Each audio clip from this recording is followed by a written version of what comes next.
실검 1위에 오르고 있는 인물 이현주 씨 이야기 한번 해볼게요. 이현주 막말이라고 할 만한 것들을 무지무지하게 쏟아내고 있습니다. 지금 얼마 전 추미애 더불어민주당 대표가 수사 가이드라인을 내려줬다.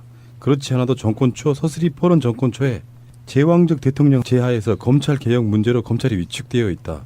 검찰로서는 검찰 개혁을 피하기 위해서라도 정권에 잘 보이려는 생각이 있을 수 있다고 의심한다.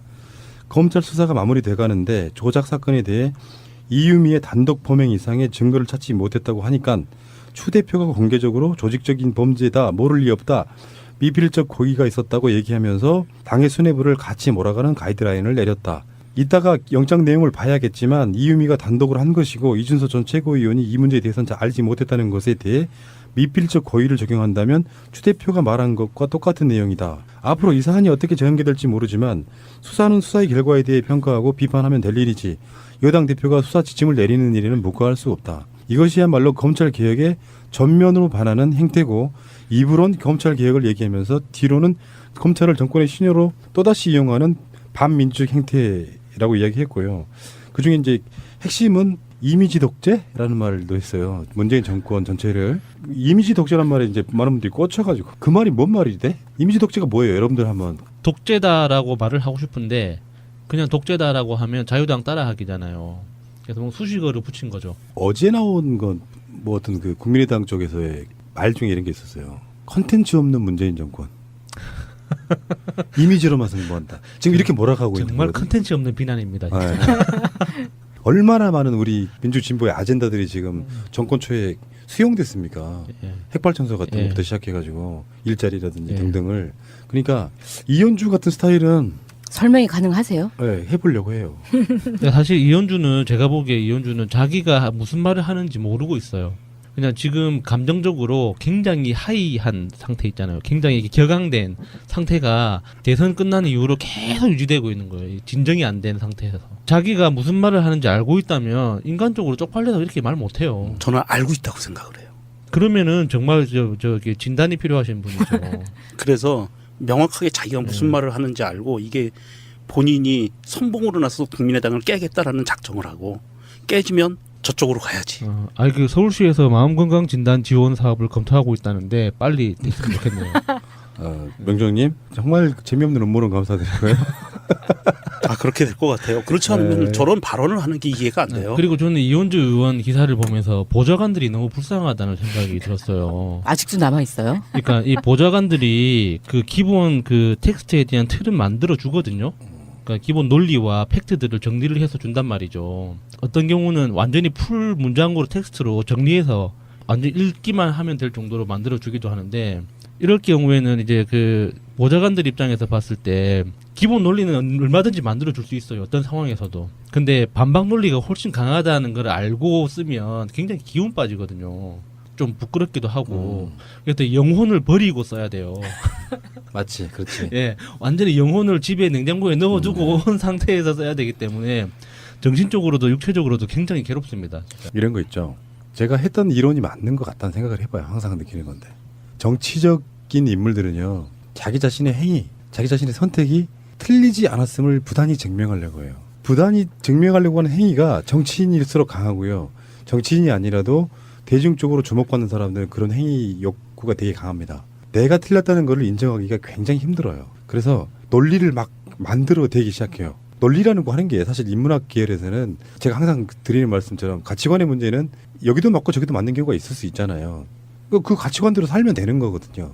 근데 자기의 논리를 아까 말한 것처럼 내 선택이 틀리지 않았음을 증명하려고 하다 보니까 들어대는 논리를 갖다가 쓰다 보니까 결국에는 자기의 과거까지 부정하게 되는 그 모든 현상까지 들어가게 돼버리는 경우가 꽤 많아요. 그게 진정한 의미의 멘탈 붕괴라고 불리는 겁니다.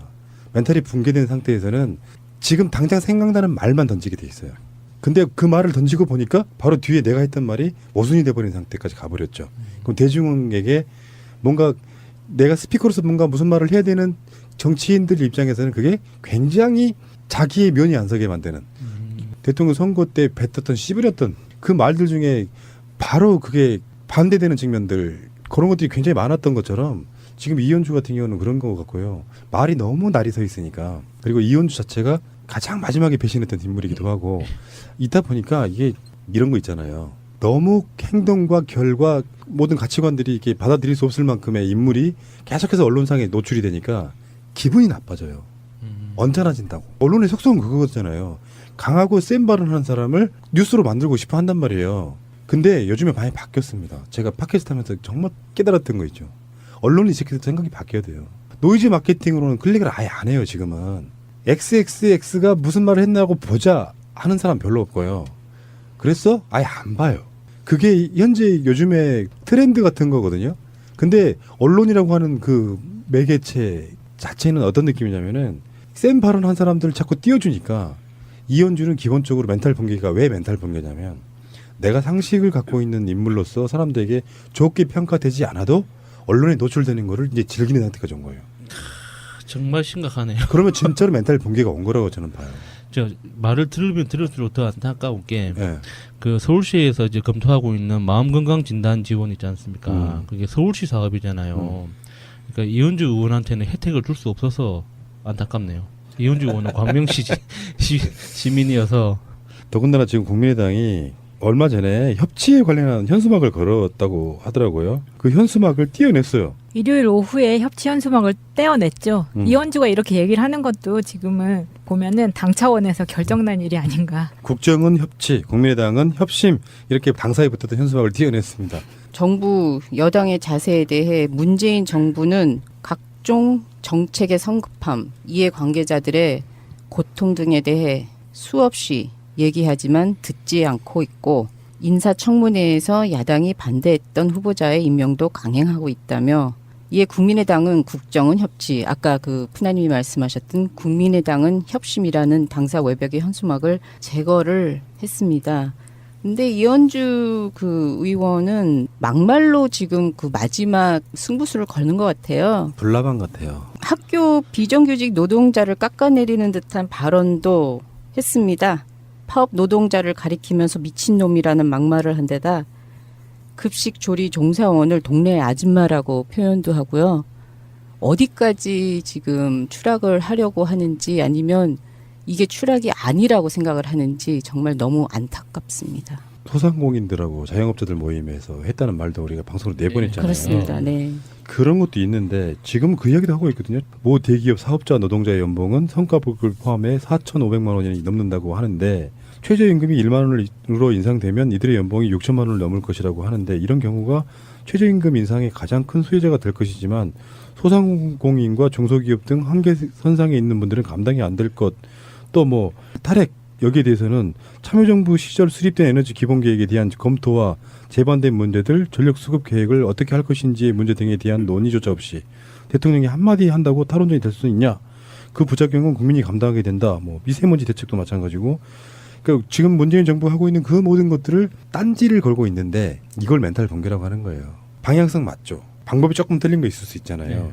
근데 싸잡아서 조금 잘못된 부분 100개는 다 맞는데 그중에 하위 개념 카테고리에서 한 개 정도 틀린 걸 갖고 전체가 다 틀렸다고 말하려고 보니까 그 모든 것들 다 부정하고 있는 거예요. 그럼 이현주 같은 애들이 정말 파워를 갖고 있어가지고 탈원전에 대해서 반대를 한다고 쳐서 그게 실제로 국민적 저항에 부딪혀가지고 반대가 되면 누가 좋아합니까? 탈원전을 반대하는 놈들이 좋아하는 거잖아요. 네. 그런 방식으로 지금 이걸 흔히 말해서 반대를 반대라고 말하는 거예요. 이야기 나온 김에 이런 탁현민 이야기를 한번 더 해볼까요? 행정관 이야기. 네. 짧게만 해보면 그런 거죠. 그 사람 스타일이나 과거에 썼던 책이 마음에 안 들 수는 있죠. 근데 이렇게 할 수는 있어요. 내가 여성운동하는 사람인데 탁현민이라는 행정관이 청와대에 들어와 있는 것은 어게티처럼 보인다. 한번 코멘트 해주면 사람들이 인식해요. 아 그런 사람이 있구나. 어떤 개혁도 관심 없어. 탁현민만 내려오면 돼. 그게 말하는 상위 카테고리 100개 중에 속하지 않는 하위에 있는 카테고리 하나 가지고 물고 늘어지는 거예요. 그러면서 말은 페미니즘은 이걸로 시작한다고 말하는 거예요. 이현주가 그런 방식으로 지금 반대를 하고 있는데 이건 멘탈 붕괴라고 봐요. 난 솔직히 말해서 이런 사람들이 야당 민주당에 있었다는 것 자체가 정말 창피하고 부끄럽습니다. 그러니까 이현주 의원이 하는 모든 발언 하나하나가 사실 잘못된 근거를 바탕으로 발언을 하고 있거든요. 그러니까 자기가 무슨 말을 하는지 잘 모르고 있을 거라고 제가 그 추정하는 이유가 다 그런 것 때문입니다. 그러니까 이렇게 탈원전에 대한 이 언급도 이 자기가 만약에 그 참여정부 시절 수립된 에너지 기본계획을 한 번이라도 읽어봤다면 그 문재인 대통령이 탈원전 정책을 낸 거에 대해서 이런 식으로 말을 할 수가 없거든요. 그리고 경유에 대해서도 사실이 아니라고 이미 그 기재부에서 밝혔는데도 경유 가지고 이렇게 그 서민 살림을 옥죄다는 식으로 비난을 하는 건 그 근거 자체가 잘못된 거예요. 그런데도 이제 그런 알고 모르기 때문에 할 수 있는 이야기죠. 알고도 이렇게 한다면 정말 진단이 시급한 거고. 이제 다 싫은 거야. 예. 그러니까 얘는 죄송해요 이현주 씨. 신비님 표현이 그래서 그랬구나. 이 아이는 일단 관심도 받고 싶고요. 사람은 누구나 칭찬 받고 싶어합니다. 그런데 이제 자기한테 들어오는 욕설은 그닥 그렇게 중요한 게 아닌 게 됐어요. 정말 극소수의 국민의당의 찌끄러기들 입장에서 봤을 때, 오 우리 연주 말 잘한다 하는 사람들 목소리만 듣기 시작한 거야. 극단적인 욕을 한번 듣고 나면 그 네, 이후부터는 그건 욕이 아니에요. 내성이 생겨가지고. 그렇지. 그리고 내가 나를 지지하는 사람들 일부가 말하는 것만 듣게 돼요. 아 그래도 이현주밖에 없네. 똑똑한 사람. 이게 계속해서 이렇게 자극적인 발언을 하고 있는 거거든요. 503호병이 걸렸구나. 뭐 그럴 수도 있고. 이현주 씨가 계속 발언하는 발언 내용들을 보면 이것이 옛날에 새정치 지금의 국민의당의 당론과 맞지 않아요. 그럼에도 불구하고 계속 마이크를 들고 떠들고 있어요. 특히 뭐 탈원전 그 부분도 그렇고 최저임금에 관한 부분은요. 이현주가 얼마나 잘못 알고 있는 거냐면 최저임금을 10,000원으로 올린다고 연봉 4,500만 원 받는 사람이 6,000만 원 받는다. 거기 해당 안 돼요. 그렇죠. 아 연봉 6천만 원요? 그러니까 연봉 4,500만 원 받는 사람이 예. 시급을 6,000원 받는 사람들일까요? 과연? 그거하고는 상관없는 전혀 이야기죠. 상관없어요. 모자란 소리 하는 거예요. 그러니까 이게 어그로를 끌기 위해서 일부러 이러는 것 같고. 아니 우리 같은 일반인도 복지국가 소사이어티 분들이랑 같이 해서 최저임금이 인상되면 자영업자들은 어떻게 해줘야 되나 정부가 이런 것들을 대안으로 이야기하고 있잖아요. 국회의원이란 자가 지금 그렇지 않아도 소상공인들 몇 분들 선동해가지고 20만 명 알바생들 잘라야 된다 이렇게 말하고 있는 자들이 나 진짜 이 아줌마는 안 되겠다. 그리고 진짜 이 이현주 이 사람이 이런 얘기를 했어요. 또 솔직히 조리사라는 게 별거 아니다. 그 아줌마들 그냥 동네 아줌마들이다. 옛날 같으면 그냥 조금만 교육시켜서 시키면 되는 거다. 밥하는 아줌마가 왜 정규직화가 돼야 하는 거냐. 이런 얘기를 했어요. 이건 충격적인 발언 아닙니까? 이 충격적인 정도가 아니고 이거는 매장돼야 될 대상이 돼버렸어요. 막말이죠 막말. 네. 한마디로. 깐깐찡언님이 트윗에 이렇게 쓰셨습니다. 해시태그하고 이원주 조리사라고 쓴 다음에 원주야 홍감탱이도 이런 말 안 했어. 넌 정말 대단하다. 그리고 이런 걸 보면서 또 한 번 국당 지지자들이 대단하다고 느낌 이렇게 썼어요. 그 장마의문님도 이현주가 여성과 비정규직을 세트로 능멸했는데 타임라인이 이렇게 평화로울 수가 없음. 매 주말마다 개지랄하던 특지리들이 오랜만에 약속 생겨서 놀러 나가서 그런 거라면 뭐 그건 좋은 일인데 점점점점. 문바라기님의 트윗입니다. 파업 노동자는 미친놈들. 급식 조리종사원들은 급식소에서 그냥 밥하는 아줌마들이다. 이런 망언을 한 이현주가 민주당 사람이 아니란 사실이 정말 다행이다라고 올려주셨습니다. 지금 희랑님 해준 것이 다행이다 이렇게 그냥 끝내면 안 되는 얘기예요. 최소한 나는 그런 자부심은 있거든요. 뭐 간부였든 아니었든 학생운동이라는 것도 좀 맛도 좀 봤고 그러면서 사회에 대해서 뭔가 내가 생각했던 것 중에 틀린 것도 있겠지만 시대가 바뀌어서 그때는 유용했던 아젠다가 지금은 유명무실한 아젠다가 됐을 수도 있겠지만 최소한 나는 살면서 그래도 양심적으로 살아왔다고 말할 수 있는 부분은 잘 형성되어 있는 가치관 때문이거든요. 어렸을 때부터. 내가 돈 몇 푼에 내 영혼을 파느니 덕지랑 싸우다 감옥에 가는 게 낫다고 생각하는 그런 기본적인 마인드를 갖고 살았던 사람이에요. 그러니까 세상에 나와서도 딱히 크게 변절하지 않고 그 기조로 살고 있는 거예요. 근데 가끔씩 보면은 야당들이도 사실은 권력을 쥐고 싶어서 변호사 하던 자들이나 교수 하던 자들이나 네. 이런 사람들이 각 정당으로 들어갑니다. 그런 가치관이 없게 그냥 출세지향적으로 살았던 사람들이 자유한국당, 새누리당에 들어가면 민중을 핍박하는 자로 자기의 평생 살아왔던 지식적인 거를 활용하게 돼요. 그리고 기존의 민주진보 세력으로 들어오면 그쪽으로 활용하게 돼요. 그러니까 어느 당에 들어가느냐에 따라서 그 사람의 성향이 바뀌는 거예요. 그러다가 그 당을 떨궈져 나오니까 기본적인 본능이 다시 솟아나는 형태. 이현주가 민주화 운동하거나 그런 사람 아니잖아요. 예. 그냥 조금 먹고 사는 변호사 하다가 정치권에 들어온 거잖아요. 권력욕만 있는 자들이 정치권에 들어오면 이런 소리를 해대고 사는 거예요. 솔직히 말하면 나나 명종님이나 뭐 야수님이나 희랑님이나 마차님보다 못한 사람인 거예요. 이런 마인드 갖고 있는 사람이 정치를 하고 있잖아요. 그리고 이게 순전히 자기 쉴드용으로. 이제 문재인 어떤 걸 해도 칭찬할 수가 없는 상태까지 왔어요. 문재인 대통령을 칭찬하게 되면 자기가 했던 말이 다 부정되거든요. 웬리 킴님의 트윗입니다. 박지원 씨, 이현주 씨, 나 같은 평범한 시민도 천둥 번개 치니까 움찔하는데 당신들은 대단하시오. 하늘이 두렵지도 않으냐. 다른 사람 물게 하면 본인 눈엔 결국 피눈물 나는 게 세상 이치야라고 올려주셨습니다. 저는 저주한다든지 이렇게 하는 것은 그닥 찬성하진 않는데요. 동의하지도 않고. 근데 요즘에 와서 막말의 수위가 너무나도 무서울 정도로 좀 섬찟한 것 같아요. 너무나도 쉽게 죽겠다. 빠져 목을 내놓겠다. 전에도 말씀드린 사약을 받겠다. 이렇게 하지 않겠다. 저렇게 하겠다. 대가리를 내놓겠다. 도대체 이걸 우리 국민들이 뽑아준 사람들이 먹여 살리는 사람들이 저런 말을 하는데도 불구하고 그냥 보고 있기가 정말 거북해요. 그럼에도 불구하고 문재인 대통령의 잘한다는 지지율이 85.9%가 나온 여론조사가 확장성 너무 떨어져요. 그런 건 아쉬워. 이게 한국 사회 여론연구소가요. 한겨레 신문과 주로 이렇게 매치해서 여론조사 많이 하는 그런 기관인데요. 7일, 8일 오늘 방송을 온 뒤 9일이죠. 그러니까 어제 그제 이틀간 성인 1,010명을 대상으로 한 여론조사에서 85.9%로 나타났습니다. 물론 이게 이제 리얼미터나 갤럽의 여론조사와는 흐름이 다르기 때문에 어떤 관점으로 여론조사하느냐, 누구랑 하느냐가 다르기 때문에 절대적으로 높다 이렇게 표현하는 것보다는 아직도 90%에 가까운 여론조사에서 문재인 대통령이 잘하고 있다고 하는 국민적 여론이 있는 것 같고요. 그런 것 때문이라고 저는 생각해요. 추미애 대표의 머리 자르기 발언을 조금만 이야기해 봅시다. 왜 그런 이야기를 굳이 했을까? 요거를 이제 비판하시는 분들은 이렇게 얘기합니다. 추미애가 국민의당에게 빌미를 줘서 지금 국회가 운영이 잘 안 되고 있다. 근데 이런 측면이 있는 거죠. 국민의당만 더불어민주당과 같이 해주면 웬만한 것 사실상 가능한데 그렇게 못해요. 현실적으로. 국민의당 둘과 짬짬이해서 국민당이 오케이 해주면 다 통과 될 수 있는 게 아니라고요. 그러니까 국민의당은 심리적 마지노선으로 만약에 이 사람들이 우군이 돼주면 극단적인 경우에 가서는 직권 상정도 하고 선거도 한번 시켜볼 수 있는 정도의 그 정도의 어떤 세력으로서 남아 있는 상태거든요. 추미애 대표에 대해서 이제 반추미애 노선을 추구하는 언론들은 그런 얘기합니다. 이렇게 가끔씩 돌출 발언으로 어려움을 겪은 적이 있는 사람, 원래 그런 사람이라는 이미지를 막 줘야 되는 그런 언론들이 있고요. 언론사에 계시는 분들이 진보 언론 포함해가지고 현재로서의 지형은 저는 이렇게 보거든요. 기본적으로 조중동의 야당 출입 기자들은 절대 야당화되지 않았어요. 민주세력화되지 않았다고. 근데 한경호의 새누리당, 자유한국당 출입 기자들은 제유한국당화 됐단 말이에요.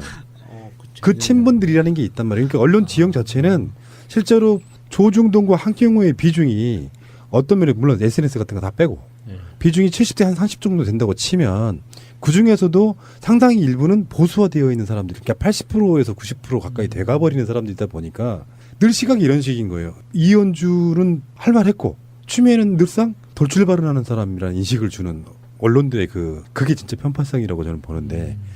그러니까 이슈를 만들어내려면 심정적으로 있잖아요. 마천님하고 되게 친하다고 칩시다. 정치인인데 이 사람이 이제 정치인이고 제가 기자라고 치면은 친분 관계가 만들어지고 나서는 이 사람을 대놓고 까기 힘들다니까요. 근데 언론이라고 하는 것 자체가 사람이 하는 일이라 서로 간의 친서 관계에 따라서 더 잘하고 못하고 할 수밖에 없는 거라고 생각이 드는데 저는 추미애 대표는 어떤 정치적 노림수가 있었다기보다는 그냥 할 말을 한 거라고 일단은 보거든요. 할 말을 함으로써 교착되어 있는 거를 국민들한테 알리고 싶었던 것 같아요. 여보, 우리도 그중에 이제 핵심은 이미지 독재라는 말도 했어요. 문재인 정권 전체를 이미지 독재란 말에 이제 많은 분들이 꽂혀가지고 그 말이 뭔 말이래? 이미지 독재가 뭐예요? 여러분들 한번 독재다라고 말을 하고 싶은데 그냥 독재다라고 하면 자유당 따라하기잖아요. 그래서 수식어를 붙인 거죠. 어제 나온 건 뭐 어떤 국민의당 쪽에서의 말 중에 이런 게 있었어요. 컨텐츠 없는 문재인 정권. 이미지로만 승부한다. 지금 이렇게 몰아가고 있는 정말 거거든요. 컨텐츠 없는 비난입니다. 네. 얼마나 많은 우리 민주진보의 아젠다들이 지금 정권 초에 수용됐습니까? 핵발전소 같은 것부터 시작해가지고 일자리라든지 등등을. 그러니까 이현주 같은 스타일은 설명이 가능하세요? 네, 해보려고 해요. 사실 이현주는 제가 보기에 이현주는 자기가 무슨 말을 하는지 모르고 있어요. 그냥 지금 감정적으로 굉장히 하이한 상태 있잖아요. 굉장히 이렇게 격앙된 상태가 대선 끝난 이후로 계속 유지되고 있는 거예요. 진정이 안 된 상태에서. 자기가 무슨 말을 하는지 알고 있다면 인간적으로 쪽팔려서 이렇게 말 못해요. 저는 알고 있다고 생각을 해요. 그러면은 정말 저기 진단이 필요하신 분이죠. 그래서 명확하게 자기가 무슨 말을 하는지 알고 이게 본인이 선봉으로 나서 국민의당을 깨겠다라는 작정을 하고 깨지면 저쪽으로 가야지. 아니 그 서울시에서 마음건강 진단 지원 사업을 검토하고 있다는데 빨리 됐으면 좋겠네요. 명정님 정말 재미없는 음모론 감사드리고요. 아 그렇게 될 것 같아요. 그렇지 않으면 네. 저런 발언을 하는 게 이해가 안 돼요. 그리고 저는 이현주 의원 기사를 보면서 보좌관들이 너무 불쌍하다는 생각이 들었어요. 아직도 남아 있어요? 그러니까 이 보좌관들이 그 기본 그 텍스트에 대한 틀은 만들어 주거든요. 그러니까 기본 논리와 팩트들을 정리를 해서 준단 말이죠. 어떤 경우는 완전히 풀 문장으로 텍스트로 정리해서 완전 읽기만 하면 될 정도로 만들어 주기도 하는데 이럴 경우에는 이제 그 보좌관들 입장에서 봤을 때 기본 논리는 얼마든지 만들어 줄 수 있어요. 어떤 상황에서도. 근데 반박 논리가 훨씬 강하다는 걸 알고 쓰면 굉장히 기운 빠지거든요. 좀 부끄럽기도 하고. 그래서 영혼을 버리고 써야 돼요. 맞지, 그렇지. 예, 완전히 영혼을 집에 냉장고에 넣어두고 온 상태에서 써야 되기 때문에 정신적으로도 육체적으로도 굉장히 괴롭습니다. 진짜. 이런 거 있죠. 제가 했던 이론이 맞는 것 같다는 생각을 해봐요. 항상 느끼는 건데. 정치적인 인물들은요. 자기 자신의 행위, 자기 자신의 선택이 말이 너무 날이 서 있으니까. 그리고 이현주 자체가 가장 마지막에 배신했던 인물이기도 하고. 있다 보니까 이게 이런 거 있잖아요. 너무 행동과 결과 모든 가치관들이 이렇게 받아들일 수 없을 만큼의 인물이 계속해서 언론상에 노출이 되니까 기분이 나빠져요. 언짢아진다고. 언론의 속성은 그거잖아요. 강하고 센 발언하는 사람을 뉴스로 만들고 싶어 한단 말이에요. 근데 요즘에 많이 바뀌었습니다. 제가 팟캐스트 하면서 정말 깨달았던 거 있죠. 언론이 이렇게 생각이 바뀌어야 돼요. 노이즈 마케팅으로는 클릭을 아예 안 해요, 지금은. XXX가 무슨 말을 했나고 보자 하는 사람 별로 없고요. 그래서 아예 안 봐요. 그게 현재 요즘에 트렌드 같은 거거든요. 근데 언론이라고 하는 그 매개체 자체는 어떤 느낌이냐면은 센 발언한 사람들을 자꾸 띄워주니까 이현주는 기본적으로 멘탈 붕괴가 왜 멘탈 붕괴냐면 내가 상식을 갖고 있는 인물로서 사람들에게 좋게 평가되지 않아도 언론에 노출되는 거를 이제 즐기는 상태가 온 거예요. 정말 심각하네요. 그러면 진짜로 멘탈 붕괴가 온 거라고 저는 봐요. 저 말을 들으면 들을수록 더 안타까운 게 예. 그 서울시에서 이제 검토하고 있는 마음건강 진단 지원 있지 않습니까? 그게 서울시 사업이잖아요. 왜요? 실검 1위에 오르고 있는 인물 이현주 씨 이야기 한번 해볼게요. 이현주 막말이라고 할 만한 것들을 무지무지하게 쏟아내고 있습니다. 지금 얼마 전 추미애 더불어민주당 대표가 수사 가이드라인을 내려줬다. 그렇지 않아도 정권 초 서슬이 포론 정권 초에 제왕적 대통령 제하에서 검찰 개혁 문제로 검찰이 위축되어 있다. 검찰로서는 검찰 개혁을 피하기 위해서라도 정권에 잘 보이려는 생각이 있을 수 있다고 의심한다.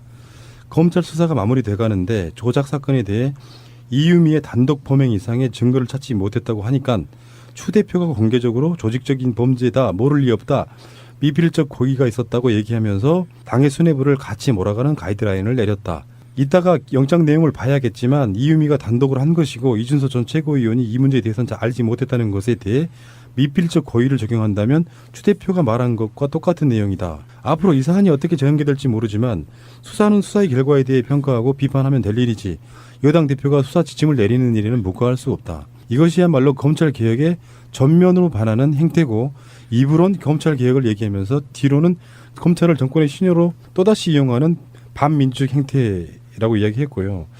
틀리지 않았음을 부단히 증명하려고 해요. 부단히 증명하려고 하는 행위가 정치인일수록 강하고요. 정치인이 아니라도 대중적으로 주목받는 사람들은 그런 행위 욕구가 되게 강합니다. 내가 틀렸다는 것을 인정하기가 굉장히 힘들어요. 그래서 논리를 막 만들어 대기 시작해요. 논리라는 거 하는 게 사실 인문학 계열에서는 제가 항상 드리는 말씀처럼 가치관의 문제는 여기도 맞고 저기도 맞는 경우가 있을 수 있잖아요. 그 가치관대로 살면 되는 거거든요. 근데 자기의 논리를 아까 말한 것처럼 내 선택이 틀리지 않았음을 증명하려고 하다 보니까 들어대는 논리를 갖다가 쓰다 보니까 결국에는 자기의 과거까지 부정하게 되는 그 모든 현상까지 들어가게 돼버리는 경우가 꽤 많아요. 그게 진정한 의미의 멘탈 붕괴라고 불리는 겁니다. 멘탈이 붕괴된 상태에서는 지금 당장 생각나는 말만 던지게 돼 있어요. 근데 그 말을 던지고 보니까 바로 뒤에 내가 했던 말이 모순이 돼버린 상태까지 가버렸죠. 그럼 대중에게 뭔가 내가 스피커로서 뭔가 무슨 말을 해야 되는 정치인들 입장에서는 그게 굉장히 자기의 면이 안 서게 만드는 대통령 선거 때 뱉었던 씨부렸던 그 말들 중에 바로 그게 반대되는 측면들 그런 것들이 굉장히 많았던 것처럼 지금 이현주 같은 경우는 그런 것 같고요.